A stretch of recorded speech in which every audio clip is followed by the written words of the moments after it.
Bismillahirrahmanirrahim. Assalamualaikum warahmatullahi wabarakatuh. Saya dari kelompok 1 perwakilan Teguh Rezeki Amanah ingin menjelaskan sedikit terkait dengan teori efek komunikasi massa, yang mana pada kelompok 1 ini kami mengambil teori yang mana teori kegunaan dan gratifikasi.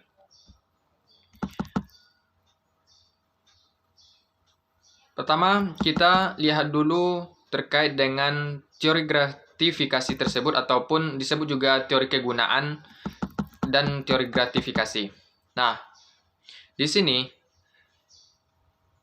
pada saat sekarang ini tentu kita sama-sama mengetahui pesatnya perkembangan teknologi, bahkan itu berefek kepada sosial ataupun tingkah laku kita. Nah, maka dengan hal itu tentu adanya muncul teori-teori ataupun penelitian-penelitian yang dilakukan oleh para ilmuwan. Contohnya, lahirnya teori kegunaan dan gratifikasi, atau juga disebut dengan use and gratification theory, yang mana merupakan perkembangan dari teori atau model jarum hypodermic. Teori ini diperkenalkan oleh Herbert Blammer dan Elihu Katz pada tahun 1974 dalam bukunya yang berjudul The Use on Mass Communication, Current Perspective and Gratification Research, yang mana beliau mengembangkan bahwa teori ini berangkat dari teori jarum hipodermik. Jadi teori ini diterbitkan pada tahun 1974 tersebut telah muncul seiring dengan awal perkembangannya teknologi seperti televisi pada tahun tersebut. Kemudian para ahli teori komunikasi tertarik pada pilihan-pilihan tersebut dengan mengungkapkan asumsi teori ini adalah subjek aktif dalam memuaskan kebutuhan dan impulsnya yang berpusat pada para pengguna. Yaitu teori ini termasuk ke dalam tradisi sosiologi psikologis yang memahami konsep komunikasi sebagai pengaruh antar pribadi. Di dalam teori ini juga menunjukkan bagaimana pengaruh media terhadap kehidupan manusia. Nah, saya juga sebutkan tadi bahwa dalam perkembangan teknologi tersebut akan mempengaruhi berbagai aspek dalam kehidupan kita. Yang sebelumnya kita biasanya berinteraksi secara face to face, tatap muka, ataupun kita datang langsung ke tempat teman kita tersebut, baru kita bisa melakukan interaksi.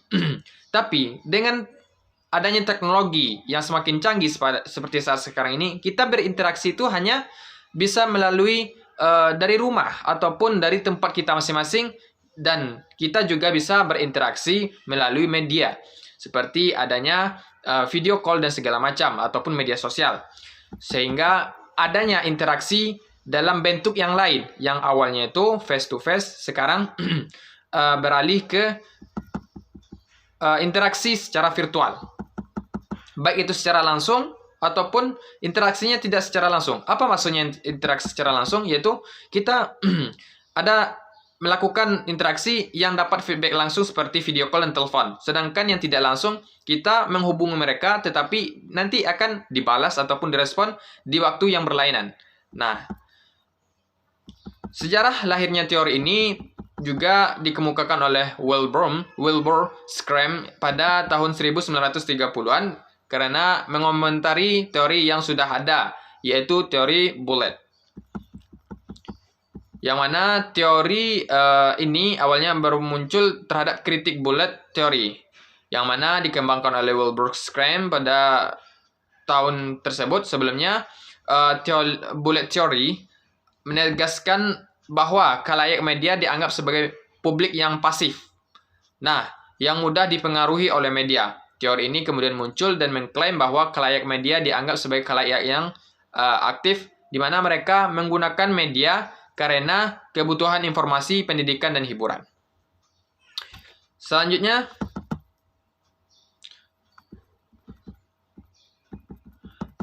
terkait dengan asumsi teori kegunaan dan gratifikasi menjelaskan kapan dan bagaimana khalayak sebagai konsumen media menjadi lebih ataupun kurang aktif dalam penggunaan media tersebut, serta mengenai terhadap konsekuensi dari penggunaan media tersebut.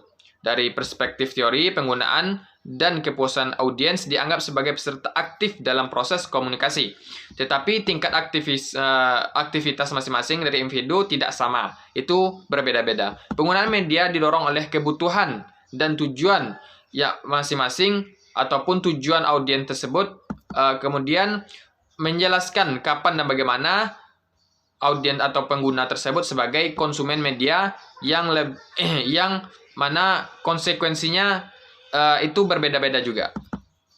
Selanjutnya, substansi teori terkait dengan penggunaan teori kegunaan dan gratifikasi, bahwasanya asumsi tentang kegunaan dan kepuasan telah diartikulasikan oleh para pendukung pendekatan ini seperti Katzblum, kemudian Griffiths, yang mana menyatakan bahwa ada 5 asumsi dasar teori kepuasan dan gratifikasi.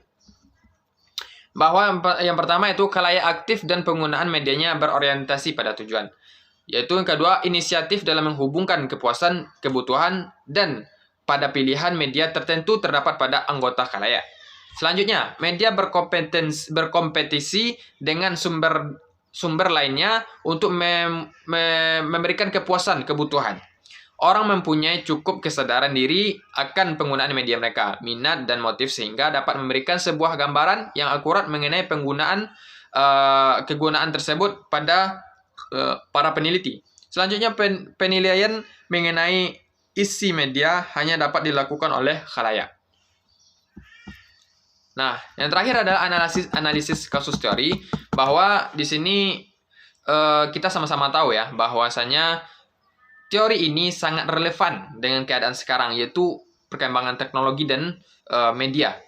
Nah, di sini disebutkan bahwa dapat kita ambil makna ataupun intinya bahwa teori kegunaan dan gratifikasi ini bahwasanya khalayak media itu dia bersifat aktif, bukan pasif lagi. Sedangkan teori sebelumnya, teori bullet teori itu menyatakan khalayak itu pasif. Sedangkan sekarang itu dikembangkan lagi bahwasanya teori ini menyatakan bahwa khalayak itu bersifat aktif. Dia bisa menilai ataupun mengembangkan sesuai dengan informasi yang mereka dapatkan. Contohnya, yaitu terkait dengan isu pemilihan presiden ataupun pemilihan umum, baik itu tingkat pusat ataupun tingkat daerah. Nah, itu akan sangat cepat berkembang pesat informasi tersebut dan mempengaruhi khalayak ramai. Karena orang sangat mudah mengakses informasi tersebut. Ataupun contoh lain, yaitu terkait dengan kasus Ade Armando terbaru ini, yang mana ada cuitan ataupun ungkapan yang mana pernyataan beliau menuai kecaman, bahwasanya dia diklaim telah menistakan agama, yang mana diketahui bahwa Ade Armando ini menulis sebuah cuitan di Twitter yang tahun 2016 silam kalau nggak salah. Dia itu menuliskan bahwa Allah bukan orang Arab. Tentu Allah senang kalau ayat-ayatnya dibaca dengan gaya Minang, Ambon, Cina, Cirebon, dan segala macam. Tentu ini menuai kontroversial bagi umat Islam, sehingga beliau diklaim sebagai orang yang menistakan agama. Nah, dari kasus tersebut bahwasanya kita bisa menilai sebagai pengguna media, dan kita bisa langsung melakukan tindakan seperti memberikan kritik serta memberikan pandangan terhadap apa yang telah Ade Armando tersebut publish ataupun kemukakan, sehingga kita bisa menyampaikan dalam bentuk kritikan terhadap kasus tersebut. Bahkan kemarin dengan adanya demo, sehingga dengan adanya informasi ataupun kasus yang telah ada pada diri Armando tersebut, bahkan dia mendapat tekanan, sehingga dia dikeroyok oleh para demonstrasi. Nah, dia dianggap sebagai buzzer dan segala macam. Itu adalah salah satu bentuk relevansi dari penggunaan teori kegunaan dan gratifikasi tersebut. Mungkin hanya itu penyampaian materi dari kelompok saya, perwakilan saya perwakilan dari kelompok 1 mengucapkan banyak maaf jika banyak terjadi kesalahan. Saya mohon maaf. Saya akhiri. Assalamualaikum warahmatullahi wabarakatuh.